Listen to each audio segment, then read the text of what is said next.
So I would like to welcome everyone sa Dugong Bombo 2025 diri sa Iloilo Science and Technology University sa La Paz, Iloilo City, ang isa sa pinakamatahong nga venue sang tuigan naton nga Dugong Bombo nga ginapadagayon nationwide sa 25 key cities sa diin mayara sang 32 nga fully digitalized Bombo Radio and Star FM stations. Of course, kapasalamat kita sa aton nga mga partners, ang Bombo Radio Philippines Foundation Incorporated, nga nag-upod gid sa aton halin sa pag-umpisa ni tanan-tanan, and sa aton nga partners sa Philippine Red Cross.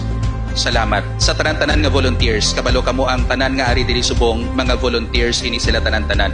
From the Philippine Red Cross to our donors, kag sa iban pagit nga nagabulig sa aton. Salamat sa paghatag sa iyong tiyempo kag effort diri sa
future for our children.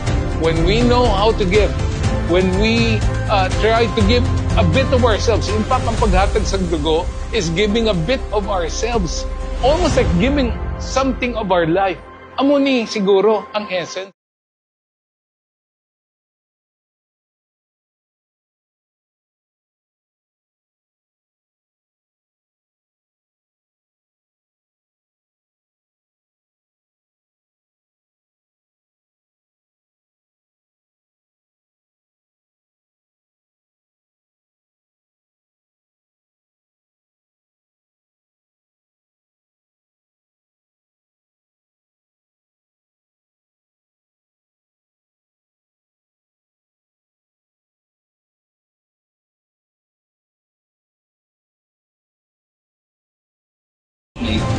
Doon ka mag-anang negatibo pamatyagan. Nakamag-an ang iyong pamatyagan because you know that a part of you is going to save someone.